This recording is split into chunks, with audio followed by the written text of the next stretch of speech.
Friends University actually wasn't Friends University at the start. It was originally Garfield University, named after the president Garfield.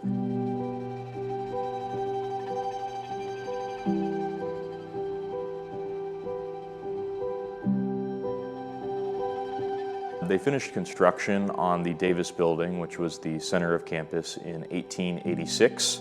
The school opened, and in that time, Wichita was having some terrible economic troubles at the tail end of the 1880s that led to Garfield University closing. My great-great-grandfather, Thomas Stanley, and my another great-great-grandfather, Calvin Lewis, came to the territory of Kansas in 1848, many years before Kansas was even a state. They came here as Quaker pioneers and missionaries to serve the indigenous tribes that lived on the high plains. They really felt that there needed to be a place in Kansas that would educate people that could change the world within a religious context. So then James M. Davis, a St. Louis businessman, came on the scene, and he saw an ad posted in the newspaper for the Davis building, which Garfield University had closed in. And he looked to his wife Anna and he said, "I think this is our chance to give a college to the world." He had been ruminating on the idea of what it meant to have a Quaker college, particularly to service the entire southwest of the United States. Eventually he ended up buying this Davis building and fixing it up to some degree. And he walked into one of the yearly meetings and said, "Hey guys, I've got a building for you, and I would like to give it to you to open up a Quaker school for Christian education of the Southwest." And well, the rest is the history of Friends University.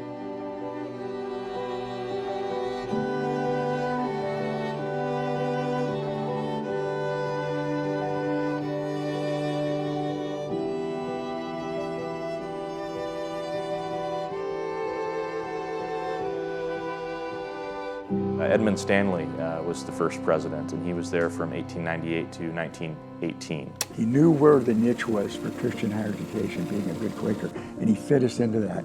Friends University was one of the first institutions to accept African American students. It, as a standard course of business, placed women into positions of leadership. And they did these things because it was a reflection of who they felt they were called to be in honoring their service to Christ. Friends have always been committed to equality, whether it be racial equality or whether it be gender equality or whatever, but everybody's created equal in God's sight. The Quakers have an amazing history as abolitionists and peacemakers, and it really drives our value of inclusion here at Friends University. And there are some great stories of those early years. They had a bunkhouse on the north and a bunkhouse on the south, which were the boys and girls dorms respectively. And then they just had the Davis building, and that was it. So it served as everything. During the winter, people would be walking to school and it'd be cold, and sometimes they'd turn around, and Edmund Stanley would actually wake up some mornings and go walk with the kids to school. He'd walk into Wichita, walk them back, and then walk them back home and go back.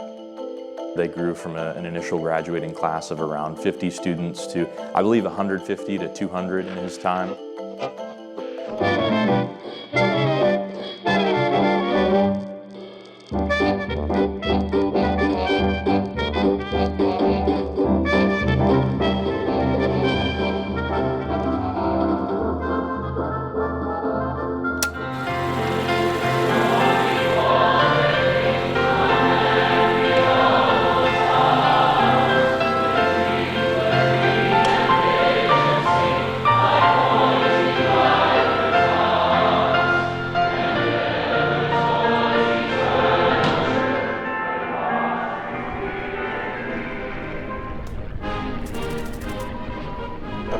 of Germany have surrendered to the United Nations.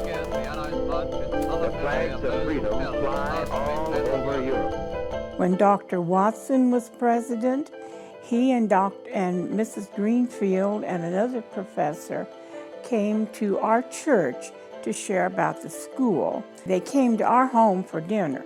After dinner, Mother began to wash dishes, and Dr. Watson, the president of the school, got up and grabbed the dish towel and dried the dishes. And that made a great impression on me. I was trying to decide where to go to college, and you know where I went to college.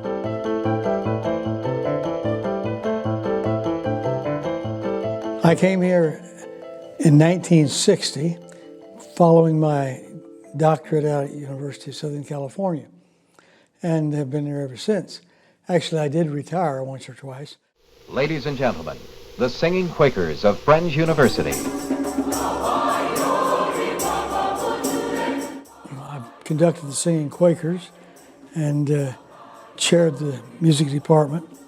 Long before I came, fine arts was one of the stronger parts of the university. This land is your land, this land is my land, from California to the New York Island, from the Redwood Forest to the... Music is one of the best vehicles to promote our faith, our university. When I left home, I was looking for a Christian school. I wasn't real impressed with the climate on the campus. And I remember going into Dr. Riney's office and saying to him, I came here because I thought this was a Christian school. But you know what, I don't see a whole lot of the light on this campus.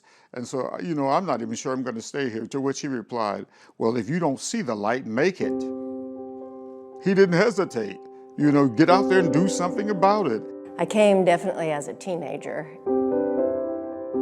Through the lives of my professors, all of whom were devout people of faith, they turned me into a person who saw life as a vocation, and because they lived that way in front of me. Being part of Singing Quakers, under the direction of Dr. Riney, he's probably the greatest Christian I know. I call him Papa. I could never call him Cecil. A lot of the graduates after graduating would refer to him as Cecil, and he's just too much of a figure for me to call him Cecil. And somewhere along the way, he and his wife, I began calling Mother and Papa, and they never corrected me. He, in particular, just taught us how much life in general is woven into the Bible. Every day we seemed to have prayer or devotional. If someone needed prayer, we would stop everything for that. He was just phenomenal. He didn't just help me professionally and academically. He did everything he could to help me academically. He went out and raised money to help me because, talk about poor, I mean, I was extremely poor, and I don't know that any one person helped me more than he did to get up and on with my life and to improve my quality of life. So I'm indebted to him for many reasons.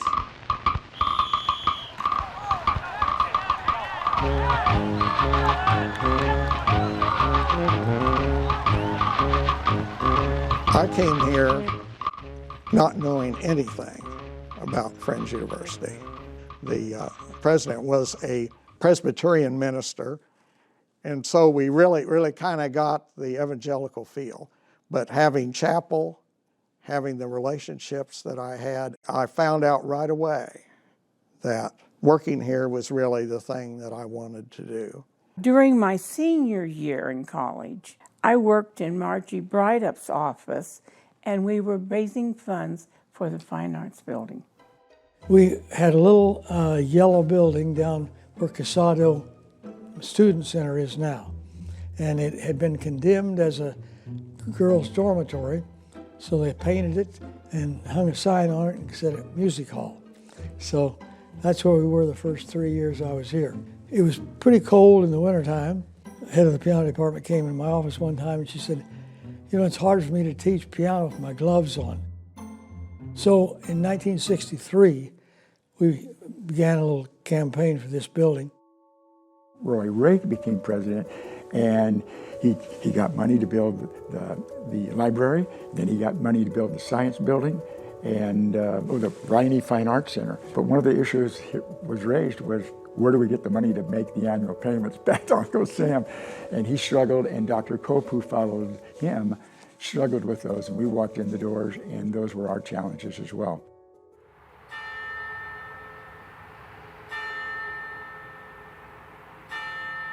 My father was an adjunct instructor here at Friends University. When I was 6 and 7 years old, I would sit in the back of the lecture hall and listen to Dad teach the students here. In 1968, the university was facing financial hardship. Even within the Davis building, every other light bulb was unscrewed to save electricity. He and I were leaving the building and walking down the steps of the Davis Administration Building, the landmark building on campus. At the base of the stairs, my dad happened to run into President Roy Ray. My dad referenced to President Ray the privilege it was for him to teach at this university and his understanding of the challenge that the university was having financially. And in a moment of quiet, President Ray nodded, and then he began to cry. And that impacted me. Getting a phone call in Florida, in Gainesville, when we were at the University of Florida serving. My wife said, "Who was that and what was that all about?" And I said, "There's a school in Kansas, Friends University, and someone nominated me to be the president there." She said, "I've never heard of it." Before we knew it, we were flying up here for an interview. We came in 1979, and we drove our cars up from Florida, and gasoline had just gone over $1 a gallon. Inflation was at 21%, and my first job was to say to the students and to the parents, "We're giving you a 21% increase in your tuition next year because that's what society is giving us." So our challenges were, where do we grow the school? We'd put a little ad in the newspaper about degree completion and send this coupon in, and had a phone number, and we had hundreds of calls. There were just 3 of us that were doing this. Fred Garlett, Eli Mascarenas, and Cheryl Huey was our secretary, who loaded books into the cars so they could take them to the outreach centers. We started that program, and it was just a winner across the state of Kansas. We took it to other junior colleges, we took it to Kansas City, and it basically helped us to weather the storm for those 10 years. For these programs, we would send the teacher. People would drive 200 miles for a class that lasted 3 hours in the evening, and then most of the time they drove back. Verlin Henshaw, one of our instructors, was driving our car and going out to the outreach, and he got out of the car and the door fell off the car. We'd driven so much. But this was the kind of thing that our faculty were doing for us. And everywhere they went, they showed the love of Christ. And then we also introduced the first graduate programs, which they told us at North Central that we couldn't do, but we went ahead and forged ahead anyhow, boldly, and said, this is our calling, this is what we want to do. And when you're fitting the mission of serving adult students, serving others who maybe couldn't complete their degrees and now are advanced degrees, paved the way for us not to just become a 4-year school, but to move to a university status. One of the most important to me was the hiring of Christian faculty. I wanted to know that they loved Jesus. I wanted to know that they loved teaching. I wanted to know that they loved students. And I learned so much from people like Jim Perkins, who was my chairman of the board, then Darrell Pitts was my chairman of the board. And I had wonderful men and women on the board who modeled Quakerism for me. Louis Casado, he and Vera were dear people. They loved to come to the president's home and play games with my children. They get on the floor with them. I mean, how many people would do those kind of things? I would go anywhere with Cecil Riney because he was Mr. Friends University. There's just so many people like that that had an impact on my life.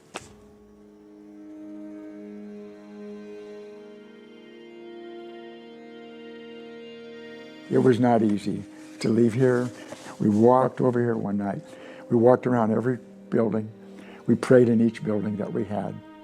We prayed in my office right next door here. We went home and prayed that each room in his home, the president's home, would have Christian people, Christian children that God would bless all of this. But when we walked down the steps of Davis, when we stood at the top and prayed, we were crying so hard that we could hardly walk down that thing. And I can still remember her putting her arm, my late wife, putting her arm around me and saying, you know, we gave it our best. And, you know, we will never, ever, ever forget the memories that we have at this university. A friend of mine at the University of Southern California, where I used to work, called me, and I was a vice president at the University of Laverne, where Benny and I met and where we lived, and said he saw an ad for a presidency. And I said, oh yeah, where? Kansas. I started laughing. I said, that's not going to happen. We came out, interviewed, and they made the offer, and Benny and I decided that this was a place where we'd like to come and see if we could have an impact. So we came in with our eyes wide open. We thought we'd be here 5 years and then head back to Southern California. We kept our home there. We were here 20 years, from 1991 to 2011. The financial situation that we entered into when we came to Friends University was one that I was not unfamiliar with. But it took us 3.5 years and we got out of debt. Our traditional undergraduate program was growing dramatically. We were running out of resident hall space for them. From that point on, we began to build, and that's what you see today. Saw a lot of changes in that period of time with the campus and mainly the infrastructure. Davis Hall was renovated and the campus that had grass that all matched. 8 years after Benny and the landscaping committee had really done a lot of the beautification of the campus, we were walking on campus one afternoon, and a student walked up to us and she said, I just want to let you know that I transferred to Friends University from K-State, and I came here because as I walked on campus and saw the beauty that was here, I said to myself, if they take care of their campus as well as they do their flowers, they will take care of me as a student. Technology was having a huge impact. All of a sudden, instead of 5% of the budget, it was 25% of the budget. Out of the technology came the growth of the for-profit institutions. You can get your education online, cheaper, quicker. We had to look at how could we also become part of that and do it with quality, maintaining our home campuses and all of those other challenges. When one begins to start teaching your students' children, then you know you've been here for a while. When I got to Friends University, it was very different than the way it is right now. It was a university that was really struggling financially, and that impacted everything. When I came here, there were 3 Spanish majors. I was told that I would be here a year. They had already closed down the French program, and they were getting ready to close down the Spanish program. And I said, what if the program starts to grow? And they said, I don't know, we hadn't thought about that. It was the gauntlet. I picked it up and started creating things even in an environment that was not encouraging. With it, the Vice President of Financial Affairs called me one time and said, hey, what's going on? And I said, what? And he said, what's going on with your program? Because he had noticed the numbers. I wrote a series of books called the Good and Beautiful series, and those books then were being distributed and were used in churches around the country. And a husband and wife came to me and said, we want to support this ministry, and we would love to see if you could create a partnership to help develop the teaching you're doing on Christian formation. And I said, let's think about that, let's do it. And it wasn't too long after that we connected with friends, with Dr. Biff Green, and we established the Apprentice Institute for Christian Spiritual Formation in 2009.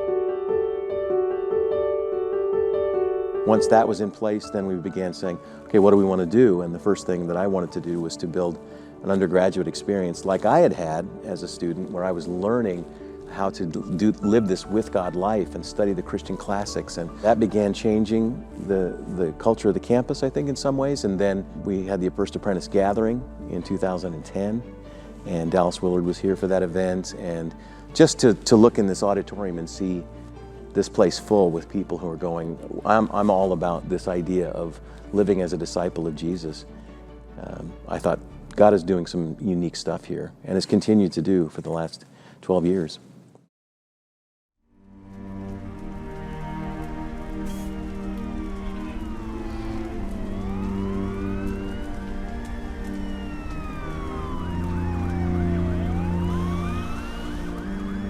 So 9/11 had a huge impact, not only on us as a country, but higher education.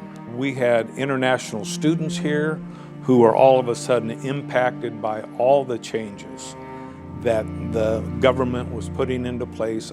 And that had us change how we looked at international students. And in some ways, we also felt like we needed to protect our international students. And then in 2008, the stock market dropped dramatically.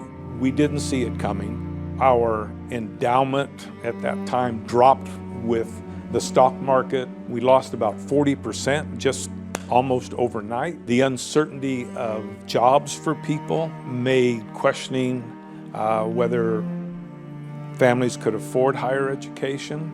We had enough in unrestricted giving in the endowment fund that we made the decision that we were not going to cut any of the students' scholarship funds.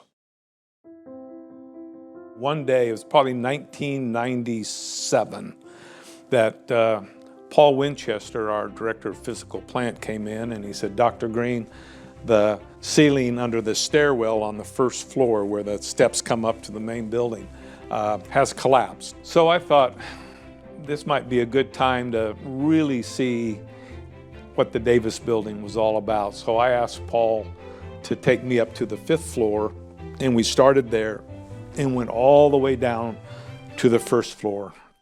And when we got done with that, I was scared to death that this building was literally going to fall apart underneath our feet. We made the decision that we were going to restore this building. It's a National Historic building. We were going to improve on the original design of the building. It took almost 3 years, but it was a labor of love. This is the cornerstone of who we are. When this building, the Davis building, was built, it was way out west and kind of on an island out on the outskirts of Wichita. And what we've seen over the last 125 years is the city is built around it. And now we are a centerpiece downtown in Wichita. I remember the first year where we had the clock tower lit, and the Eagle on their Christmas morning edition just had the clock tower. And that was it. That was pretty cool.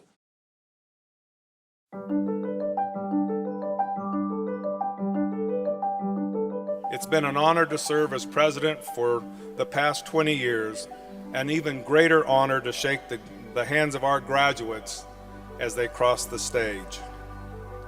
And as the saying goes, do what you love what you do, and deliver more than you promise. What we missed when we retired was the people. The people make the institution. We've got great buildings and all of that, but it's the people. For me, that came with traveling with the Singing Quakers, and traveling with concert choir, going to the games and watching the students play. I love that. I love to walk the campus and just to talk to students. I played intramurals, and they would beat me up something fierce, and I loved it.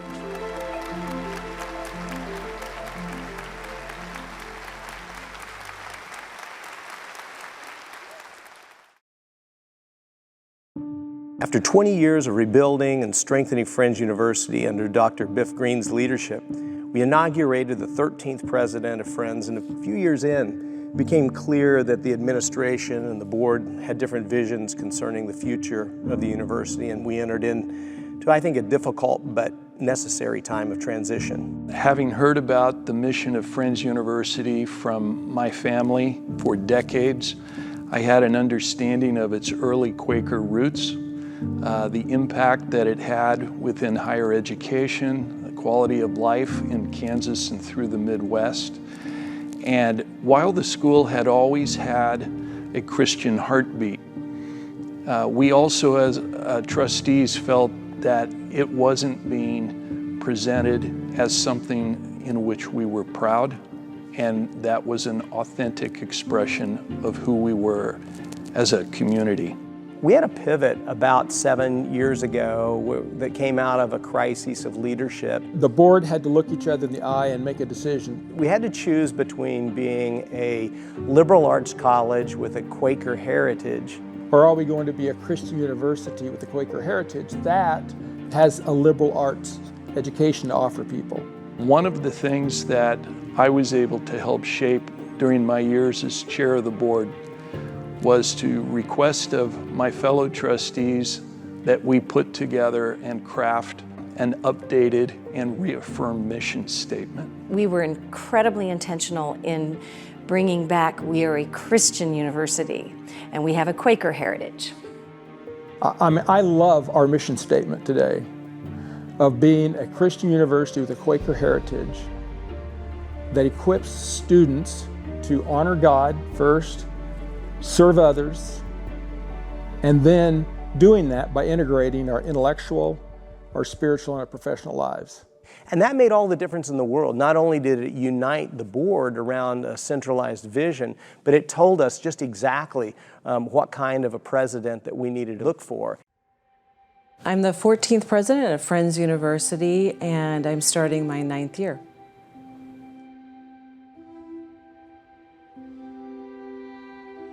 I get a call from the chairman of the board saying, I understand that you might know Amy Carey because she graduated from a doctoral program at APU where you were president. So I called Karen Longman and others and I said, if you can hire her, do it immediately. Don't let anybody else in the door. So I called John, I said, she's a winner and she'll be a game changer for you.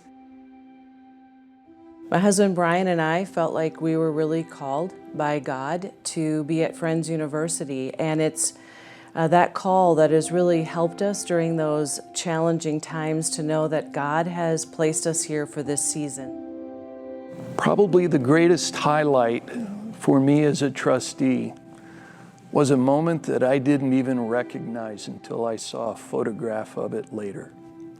It was the inauguration of Amy Carey as our president. At the podium was the president of University of Northwestern.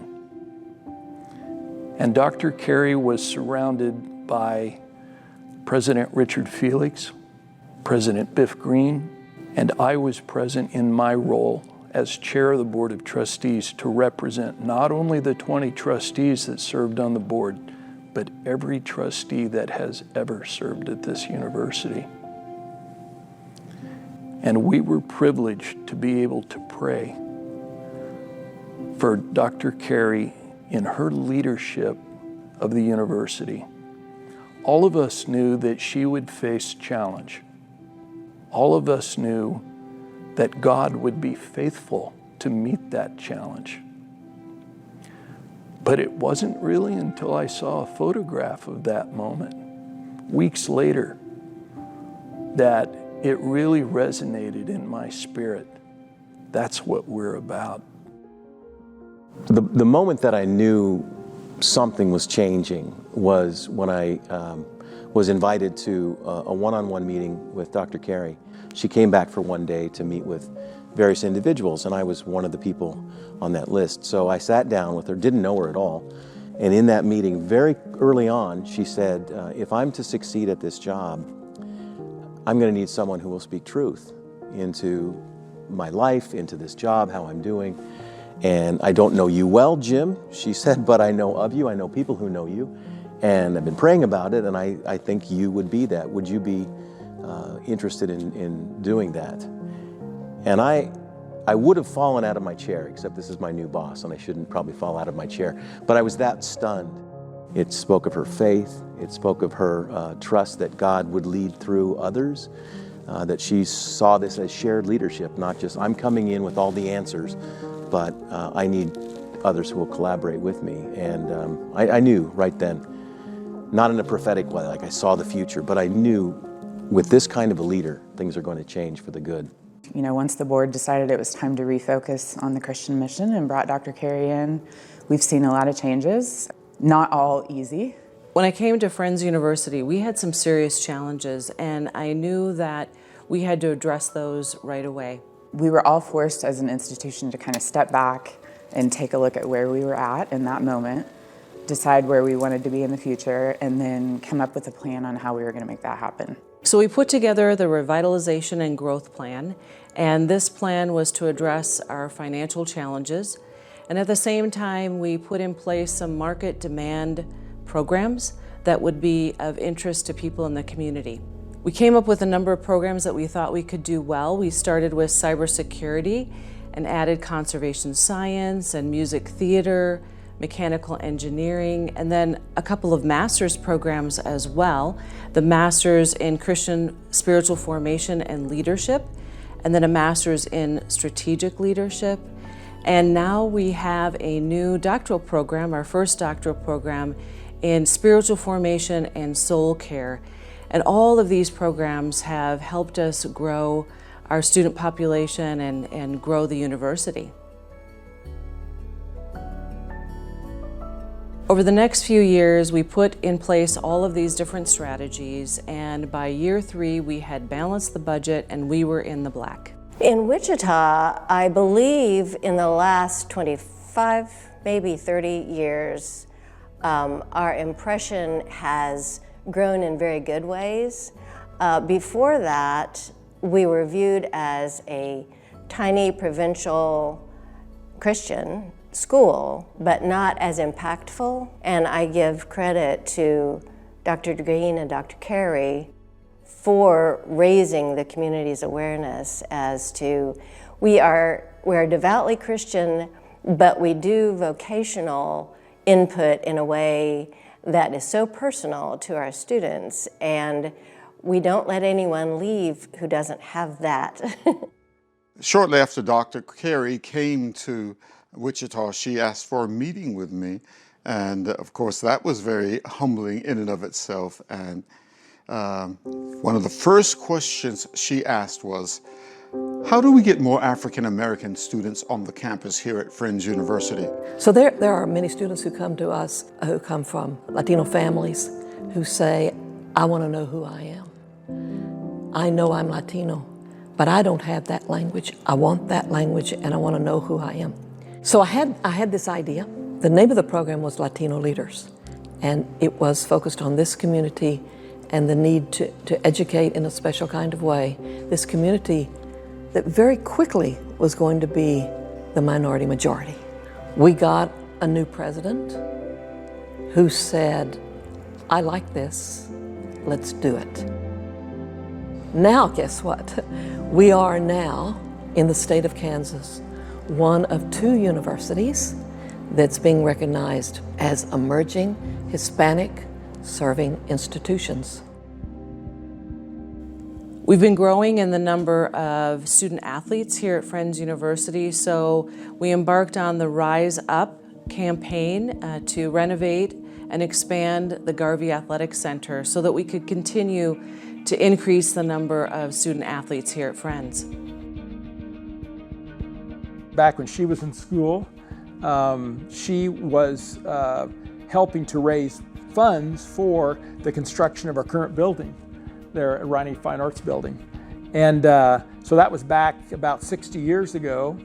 And here I am on the board today, and we are raising money again, but this time to renovate, to update, to add to, expand that facility.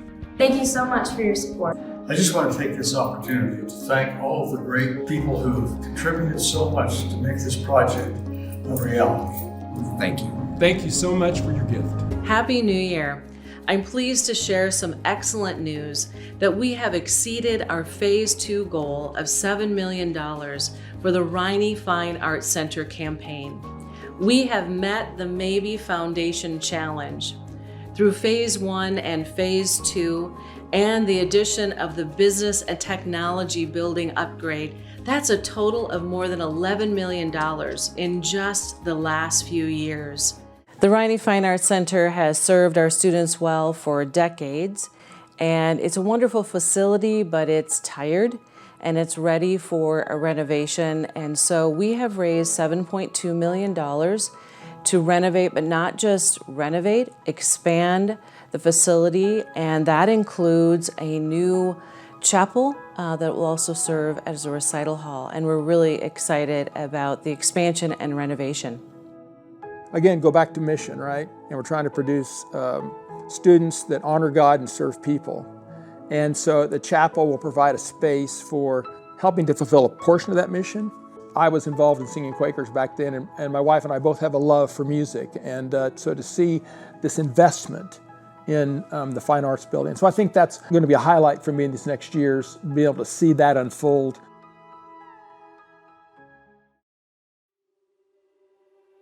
Friends University students, it's with a heavy heart that I share some information.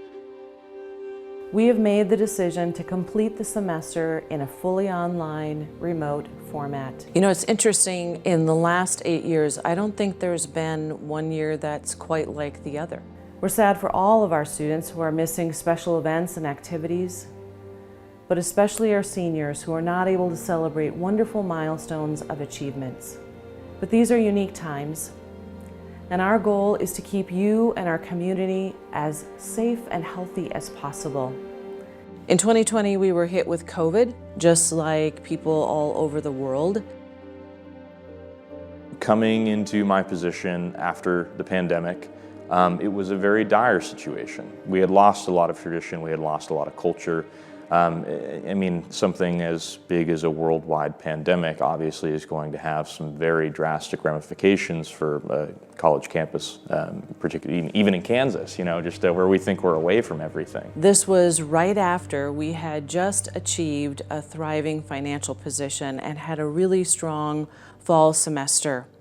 And here we were with COVID and now all of this uncertainty.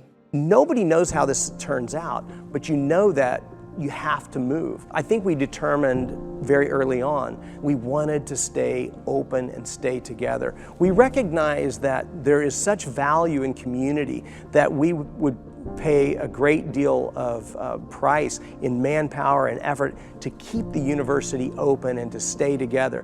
What drives me as a president when I'm facing these challenges is my commitment to my students, my faculty, and my staff, and to make sure that we are caring for them. And at one point during the pandemic, our goal was just to make sure that our faculty and staff had jobs. In our 125-year history at Friends University, no matter what challenges we have faced, and that includes pandemics, world wars, financial difficulty, we have been able to persist and thrive. While a college can't be Christian, it's made up of people. And if people are in line with that mission, the people then shape it. And so we talk about, oh, we got to change the culture. We can't just change culture, but you change the people that are a part of that. And what was the genius, I think, of what Amy did was little by little, person by person, said, this is where we're going. Are you on board? This is the place that we want to be. This is who we aspire to be. And now this place is significantly different than when I first came here, and I couldn't be more excited about it. Again, this wonderful lady comes on the campus. She loves the Lord. She's all for the very best academic achievement we can accomplish, you know. We're going to know and love God, and we're going to educate people so they can intelligently tell people about Him. Because when you come to be the president of Friends University, you don't come here just to be the president of the university. You come here to be the president of her mission. We try to live the mission every day. We live it through our RISE values. You can see that in our Salvation Army Service Day project. Excellence is the key because we are trying to equip students to be able to honor God, and when they live here, they will be able to serve society. So we first have to ask ourselves, whatever we are equipping the students with, is it really going to help them serve society? But I think the mission also clearly indicates our desire to help students and young professionals find that sense of calling and purpose, and to truly integrate all aspects of their lives. It isn't I come to school and then I go do my job separately from that. It isn't I go to work, but then I go to church separate from that. It's that I'm truly leaning in and being all that God has called me to be. I call it the parent promise. Okay, parents bring their kids and then we say, we're gonna help your kid to be able to get to where they get to. And so eventually when they get there, it's a joy for us. And also anytime we see them on campus, they come back as an alum, it's a joy there. And I think we see it in transformations with students all the time, which is my favorite part, just hearing those stories of, you know, maybe a student that came that Christianity wasn't a main focus in their life, right? And they came to play sports or they came to sing in an ensemble, which is great. But once they were here and had the experience, the full experience, they experienced that transformation in their lives that will change them forever. What is it that lives on beyond a person or an institution? What is it that we remember? What is it that carries on? And it's those deeply true, beautiful, and good things that we see in someone or in some place that carries on. When I think about legacy, I can't think of anything more important than investing in people, bringing about change in people's lives that will then allow them to change the lives of others. Our students are also our legacy. They are wonderful ambassadors for Friends University. We're developing the next generation of godly leaders for our community. Generations of families that have come to Friends University maybe all had different experiences, but it's important to them to keep that legacy going. We see that a lot. I mean, I meet with families all the time who are third, fourth, possibly even fifth generation families attending Friends. That's fun to be a part of. It's an honor to be a part of their story and kind of see that play out for them. When we consider the legacy of Friends University, I see the students of tomorrow who've learned about vocation, who've learned profession, who have learned what it means to develop character, who have learned the skills of leadership, and now they take that into the community. Our goal is to take the baton from those who have gone before us and continue what they were doing. If Friends is still here 125 years later, then we want to continue what is being done.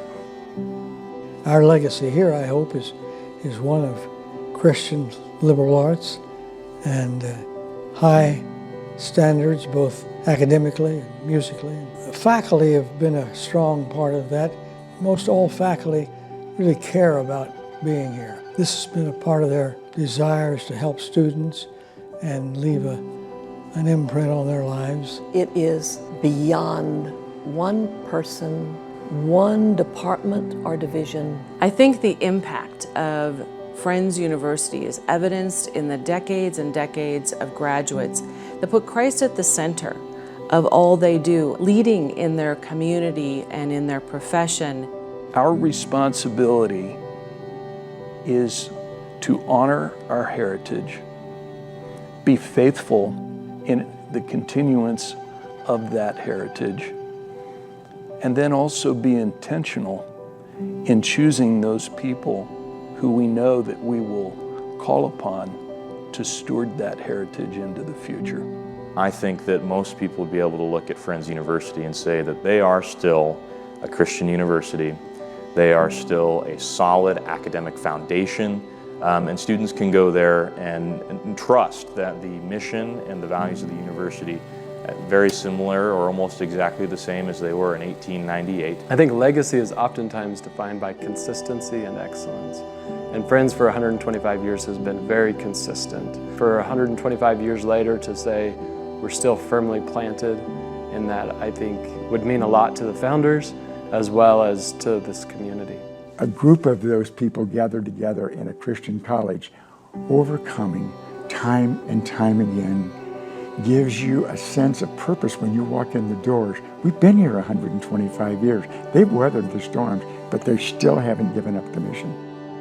Mr. Davis is gone, and except for maybe on this campus and around here, no one knows who he is. And he invested $1 million into Quaker education. And look what 125 years has wrought. The scripture says, those things which are material, they will pass away. Those things that are eternal, investment in young people, in Christian higher education, they are forever. As we've gone forward in this journey, we have recognized that God has been faithful to Friends University, and I think that's the story we really want to tell, the story of God's faithfulness.